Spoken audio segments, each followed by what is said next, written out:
യഥാർത്ഥത്തിൽ എന്താണ് സംഭവിച്ചത്? ചൂരൽമലയിൽ, മേലാർമലയിൽ, മുണ്ടക്കൈയിൽ അനേക ജീവിതങ്ങൾക്ക് മൃത്യു സംഭവിച്ചത് എങ്ങനെയാണ്? അതിൻ്റെ യഥാർത്ഥ കാരണങ്ങളിലേക്ക് കടന്നു ചെന്നിട്ടുണ്ടോ? സത്യം ഇന്നിവിടെ വഴി തുറക്കുകയാണ്. അതിനി മേലാൽ ആവർത്തിക്കാതിരിക്കാനുള്ള ശാശ്വത പരിഹാരങ്ങൾ ഞാൻ അഡ്വക്കേറ്റ് ബൈജു വർക്കി വർഗീസ്, സുപ്രീം കോടതി അഭിഭാഷകനാണ്. ഞാൻ നേരിട്ട് സംഭവ സ്ഥലങ്ങൾ സന്ദർശിച്ചിരുന്നു. വയനാട് ഒരു ദുരന്തം ഉണ്ടാകുന്നതിന് മുമ്പ് നമുക്ക് മഴ പ്രഭവ കേന്ദ്രങ്ങൾ എവിടെല്ലാമാണെന്നും മഴ കൂടുതലായി പെയ്യുന്നിടത്ത് എന്താണ് സംഭവിക്കുന്നതെന്നും മനസ്സിലാക്കേണ്ടതുണ്ട്. അതിലൊന്നാമതായി എനിക്ക് പറയാനുള്ളത്, ഞാൻ ഈ സ്ഥലങ്ങൾ സന്ദർശിക്കുകയുണ്ടായി. അങ്ങനൊരവസരം എനിക്ക് ലഭിക്കുകയുണ്ടായി. എൻ്റെ സഹജീവികളുടെ വേദന മനസ്സിലാക്കുവാൻ വേണ്ടി ഞാൻ ചൂരൽമല, മേലൂർമല, മുണ്ടക്കൈ തുടങ്ങിയ വയനാടിൻ്റെ പ്രളയബാധിത പ്രദേശങ്ങൾ സന്ദർശിച്ചു. ഇതൊരു പ്രളയമാണ്. പ്രളയം ഭൂമി ഉള്ള കാലം മുതൽ ചരിത്രത്തിൽ രേഖപ്പെടുത്തിയിട്ടുണ്ട്. പ്രളയത്തിൻ്റെ കെടുതികൾ അനേകമാണ്. ഈ ഒരു ദുരന്തം ഒരു ഒറ്റപ്പെട്ട സംഭവമല്ല.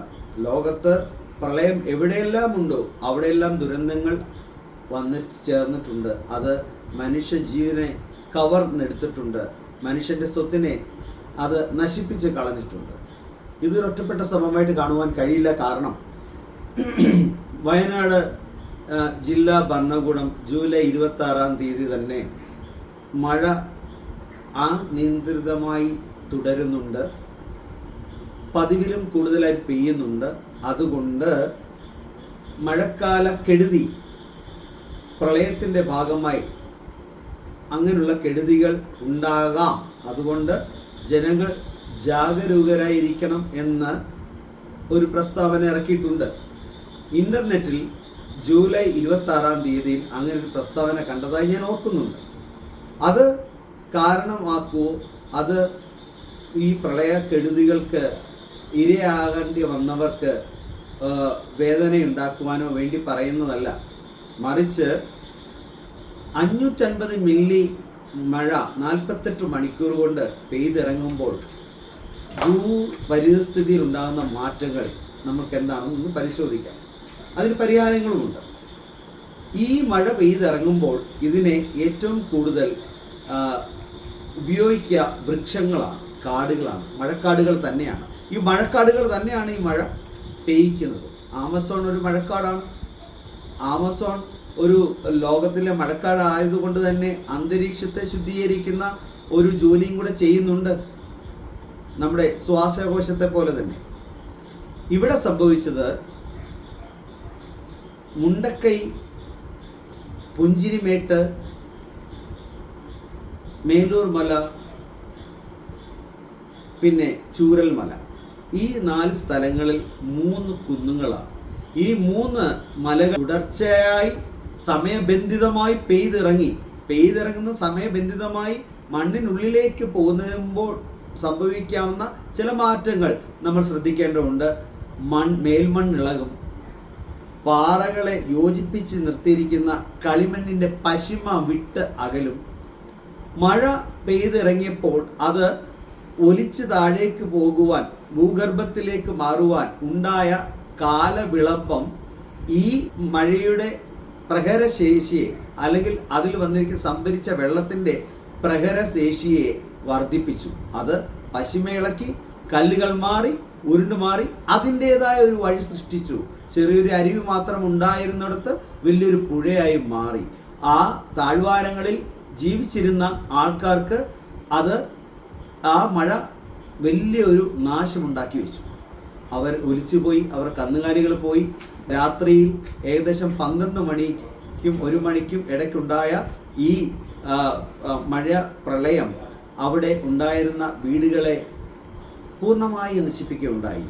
അവിടെ ഉണ്ടായിരുന്ന കൃഷികളെ, കന്നുകാലികളെ പൂർണ്ണമായിട്ട് നശിപ്പിക്കുകയുണ്ടായി. അതുകൂടാതെ ജീവൻ നഷ്ടപ്പെട്ടു. ഇതിനുള്ള ശാശ്വത പരിഹാരങ്ങളുണ്ട്. അത് നമ്മൾ പ്രകൃതി ദുരന്തം ഉണ്ടായ ശേഷമല്ല ആലോചിക്കേണ്ടത്, അതിനു മുമ്പ് ആലോചിക്കേണ്ട ഒരു വിഷയമായിരുന്നു. അതിലേക്ക് നമ്മുടെ ശാസ്ത്രലോകം വീണ്ടും ഇറങ്ങി ചെല്ലേണ്ടതുണ്ട്. ഇനിയൊരു ആവർത്തനം ഉണ്ടാകാതിരിക്കുക. ഭൂമിയിൽ മഴ വൃഷ്ടിപ്രദേശം എന്ന് പറയുന്നത് മാറിക്കൊണ്ടിരിക്കും. മാറ്റം എപ്പോഴും ഈ ഭൂമിയിലുള്ളതാണ്. അപ്പോൾ അന്തരീക്ഷത്തിലുണ്ടാകുന്ന ന്യൂനമർദ്ദങ്ങളുടെ ഫലമായിട്ട് മഴ വൃഷ്ടിപ്രദേശങ്ങളിൽ മഴ കൂടാം, മഴ കുറയാം. അത് അന്തരീക്ഷത്തിലെ ന്യൂനമർദ്ദത്തിൻ്റെ ഏറ്റക്കുറച്ചിലുകളിൽ അധിഷ്ഠിതമായൊരു കാര്യമാണ്. അതുകൊണ്ട് എന്തുകൊണ്ട് ഇത്ര മഴ പെയ്യുന്നു എന്നതിലുപരി എത്ര അധികം മഴ പെയ്യുന്നു അതിനെ നമുക്ക് എങ്ങനെ ഉപയോഗപ്പെടുത്താൻ സാധിക്കും എന്നതിനെക്കുറിച്ചാണ് ശാസ്ത്രലോകം ഇന്ന് ചിന്തിക്കേണ്ടത്. മഴ വർദ്ധിക്കുന്നത് ഭൂമിയിൽ എന്തെങ്കിലും ഒരു പ്രതികൂലമായ മാറ്റമുണ്ടെങ്കിൽ അതിനെ അനുകൂലമാക്കുന്ന ഒരവസ്ഥ സംജാതമായിരിക്കുകയാണ്. ഒരു ഉദാഹരണമാണ് മരുഭൂമിയിൽ കൃഷി തുടങ്ങിയിരിക്കുന്നത്. മസ്കറ്റ് പോലുള്ള സ്ഥലങ്ങളിൽ, സലാലയിൽ, ഖത്തറിൽ, ഗൾഫ് നാടുകളിൽ, ഇസ്രയേലിൽ അവർ കൃഷി തുടങ്ങിയിട്ടുണ്ട്. അവിടെ ഒന്നും മഴയില്ല, ജലത്തിൻ്റെ ലഭ്യത കുറവ് കാരണം അവിടെ സാധിക്കുകയില്ല എന്നാണ് പറയുന്നത്. ഇത് സാധ്യമാണ് എന്ന് ശാസ്ത്രലോകം തെളിയിച്ചുകൊണ്ടിരിക്കുകയാണ്. മഴ വൃഷ്ടി പ്രദേശത്ത് ഒരു സമയബന്ധിതമായി മഴ പെയ്താൽ അത് താങ്ങുവാനുള്ള കരുത്ത് ഭൂമിക്ക് ഉണ്ടാവുകയില്ല. അത് സാധാരണമായൊരു കാര്യമാണ്. പ്രകൃതിയുണ്ടോ, പ്രകൃതിക്ഷോഭമുണ്ടാകും. മഴയുണ്ടോ, മഴക്കാല കെടുതികൾ ഉണ്ടാകും. മലയുണ്ടോ, മലയിടിച്ചിലുണ്ടാകും. ഇത് പ്രകൃതിയുടെ ഒരു പ്രതിഭാസമാണ്. അതിനെ ചോദ്യം ചെയ്യുവാൻ തക്കവണ്ണം മനുഷ്യനാകില്ല. മനുഷ്യൻ്റെ ആയുസ് ചെറുതാണ്. അതിനെക്കുറിച്ച് പഠിക്കുക, അതിനെ എങ്ങനെ നമുക്ക് ഉപയോഗപ്രദമായിട്ട് തീർക്കാം എന്നതിനെക്കുറിച്ചാണ് നമ്മൾ സംസാരിക്കേണ്ടതും ചിന്തിക്കേണ്ടതും പ്രവർത്തിക്കുന്നതും. ഗാഡ്ഗിലും കസ്തൂരിരംഗനും രാമനാഥിൻ്റെ മിഷനും എല്ലാവരും പറഞ്ഞതിൽ ഒരു കാര്യം, അതീവ സങ്കീർണമായിട്ടുള്ള ഒരവസ്ഥയിലാണ് വയനാടും പശ്ചിമഘട്ടവുമെന്ന്.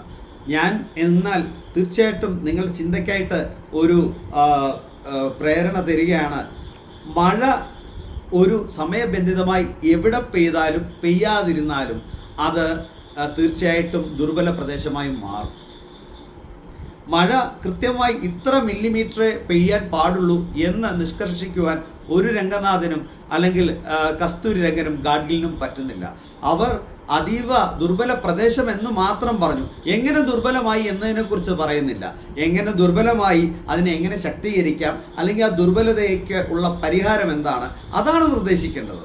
ഒരു പഠനം നടത്തിയത് ദുർബലമാണെന്ന് പറയാൻ എളുപ്പമാണ്, പക്ഷെ ആ ദുർബലതയെ എങ്ങനെ പരിഹരിക്കാനാവും എന്നതിലാണ് നേട്ടമിരിക്കുന്നത്. അതിലാണ് ഒരു വിദഗ്ധ അഭിപ്രായം രൂപവൽക്കരിക്കേണ്ടത്.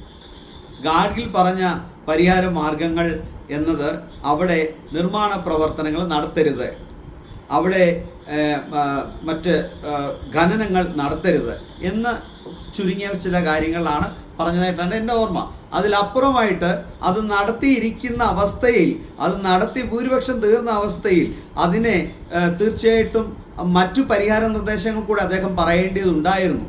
അദ്ദേഹത്തെ വിമർശിക്കുകയല്ല, അദ്ദേഹത്തിൻ്റെ കാഴ്ചപ്പാടിൽ, അദ്ദേഹത്തിൻ്റെ പെർസെപ്ഷനിൽ അത്രമേ അദ്ദേഹത്തിന് കാണുവാൻ സാധിച്ചുള്ളൂ. എന്നാൽ നൂതനമായ പല പരിഹാര മാർഗങ്ങളിലും നിർദ്ദേശിക്കുവാൻ നമ്മൾക്ക് സാധിക്കും.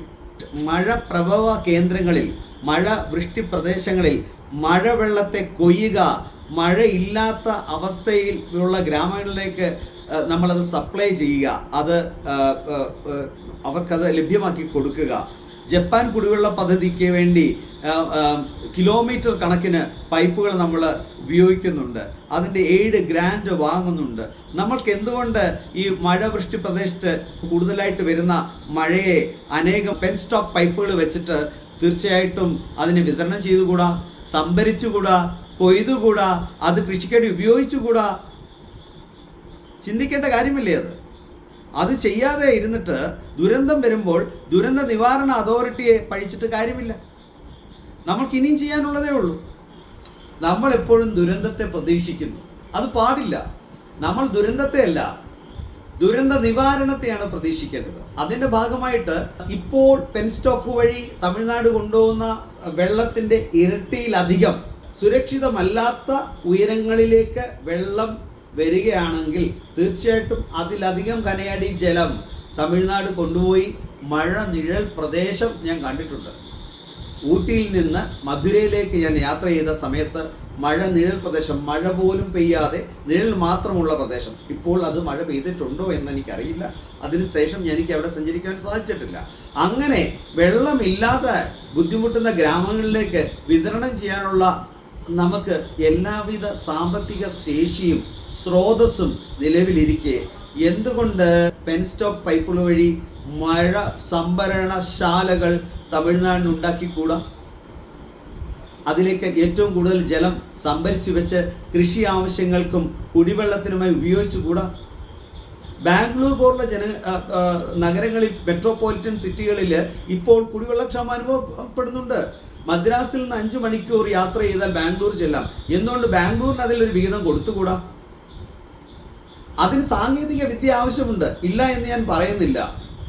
ഈ മഴയെ നമുക്ക് എങ്ങനെ ഉപകാരപ്രദമായ ഒരു സംവിധാനമായിട്ട് മാറ്റാം എന്നതിനെ കുറിച്ച് ആണ് ഇവിടെ പര്യവേക്ഷണം നടത്തേണ്ടത്. തീർച്ചയായിട്ടും മുല്ലപ്പെരിയാറും ഇടുക്കിയും ഒരു ഭീഷണിയേ അല്ല. എങ്ങനെ ഭീഷണിയാവും? നമ്മൾ ഭീഷണി പ്രതീക്ഷിക്കുന്നു, നമ്മൾ അതിനൊരു ദുരന്തം പ്രതീക്ഷിക്കുന്നു, നമ്മൾ അത് നെഗറ്റീവായിട്ട് എടുക്കുന്നു. അങ്ങനെയല്ല വേണ്ടത്. അതിനെ എങ്ങനെ നമുക്ക് തമിഴ്നാടിനും കർണാടകയ്ക്കും കേരളത്തിനും നദീജലം പങ്കിടുവാൻ വേണ്ടി, കാവേരി നദീജലത്തിനുള്ള തർക്കം വരുന്നത് മാറ്റാൻ ഉള്ള ഒരേ ഒരു മാർഗം അത് വളരെ ആനുപാതികമായി പങ്കിടുക എന്നുള്ളതാണ്. അതുപോലെ ഇത് ആനുപാതികമായി പങ്കിടുവാനുള്ള സാങ്കേതിക വിദ്യ വികസിപ്പിച്ചെടുക്കുകയാണ് വേണ്ടത്. അല്ല ദുരന്തത്തെ പ്രതീക്ഷിക്കുകയല്ല. ഒരു ദുരന്തത്തെ ഞാൻ പ്രതീക്ഷിക്കുന്നില്ല. അപ്രകാരം ഒരു സാങ്കേതിക വിദ്യ വികസിപ്പിച്ചെടുത്ത് തമിഴ്നാടിന് മഴവെള്ള സംഭരണികൾ ഉണ്ടാക്കി അവിടുത്തെ ഗ്രാമങ്ങൾക്ക് ജലസേചനം നടത്തുവാനും കുടിവെള്ളം ലഭ്യമാക്കുവാനും ശ്രമിച്ചാൽ.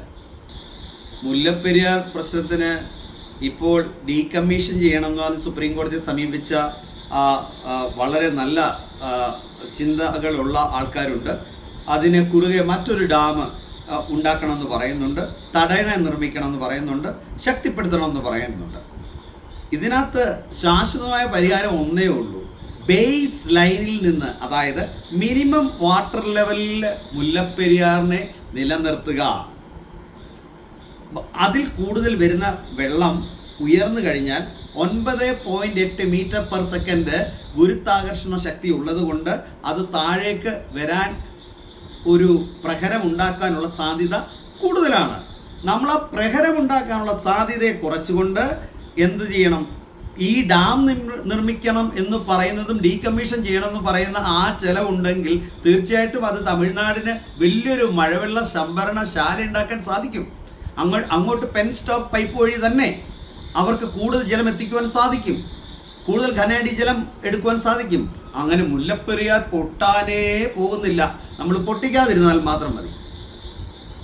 ദുരന്തം നടന്ന ശേഷം ഞാൻ അവിടെ ചെല്ലുമ്പോൾ എനിക്ക് കാണാൻ കഴിഞ്ഞത് വളരെ വേദനിപ്പിക്കുന്ന ദൃശ്യങ്ങളായിരുന്നു.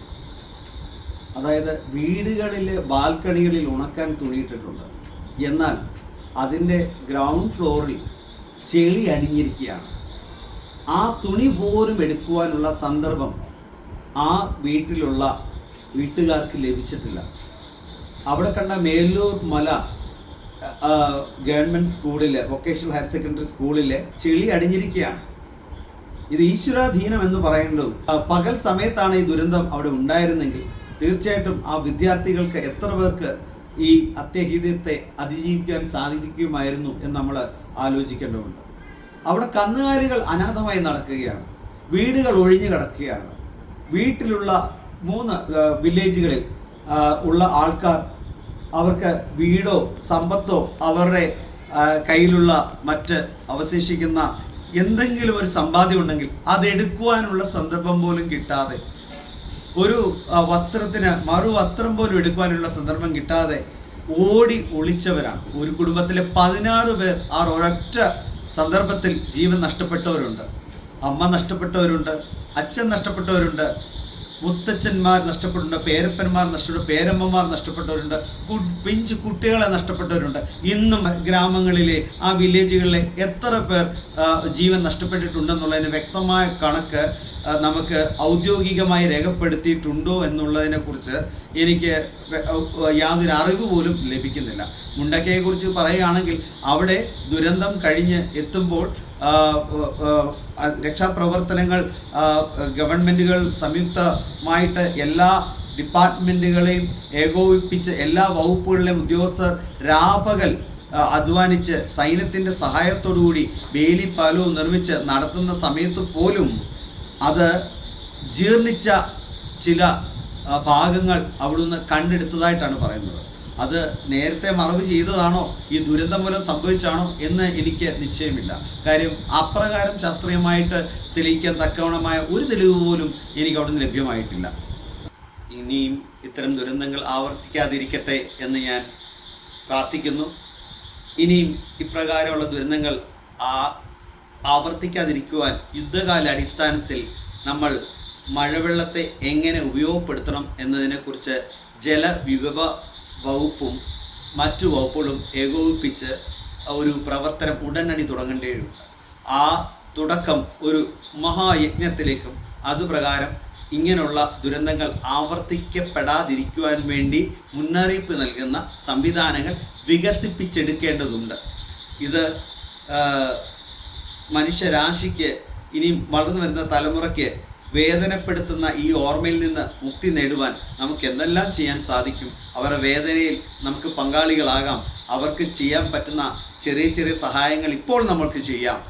അവരുടെ വേദനയിൽ നമ്മൾ പങ്കുചേർന്ന് ഇനിയും നമ്മുടെ ഗവൺമെൻറ്റുമായിട്ട് ഒത്തുചേർന്നിട്ട് ഇതിനുള്ള പരിഹാരങ്ങൾ ഈ മഴ പ്രഭവ കേന്ദ്രങ്ങളിൽ, മഴ സ്രോതസ്സുകളിൽ വരുന്ന അനിയന്ത്രിതമായ പേമാരി എന്നല്ല, അതൊരു അനുഗ്രഹമാരിയാക്കി മാറ്റുവാൻ വേണ്ടി നമ്മൾക്ക് അതിനെ എങ്ങനെ ഉപയോഗപ്പെടുത്താം, ആ മഴവെള്ളത്തെ എങ്ങനെ നമുക്ക് സ്വീകരിക്കാം, അത് ഇനിയും ഇങ്ങനൊരു ദുരന്തത്തിൽ കലാശിക്കാതിരിക്കാനുള്ള എന്തൊക്കെ പ്രതിരോധ പ്രവർത്തനങ്ങൾ, എന്തൊക്കെ പ്രിക്കോഷൻസ് എടുക്കാൻ സാധിക്കും എന്നുള്ളതിനെക്കുറിച്ച് ഒരു എത്രയും വേഗം ഒരു തീരുമാനം വിദഗ്ധന്മാരുമായിട്ട് ആലോചിച്ചെടുക്കേണ്ടതുണ്ട്.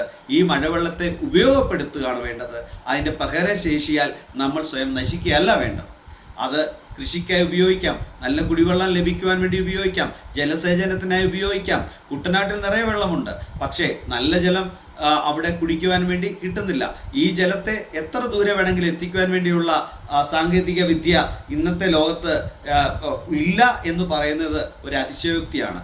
അതുകൊണ്ട് നമുക്ക് ഇപ്രകാരം ഒരു ദുരന്തം ഉണ്ടാകാതിരിക്കുവാൻ വേണ്ടി ഈ പെയ്യുന്ന മഴയെ ഉപകാരപ്രദമായ ഒരു പദ്ധതിയാക്കി മാറ്റുവാൻ വേണ്ടി ശ്രമിക്കാം. അതാണ് ഇതിനുള്ള ശാശ്വതമായ പരിഹാരം എന്ന് ഞാൻ വിശ്വസിക്കുന്നു.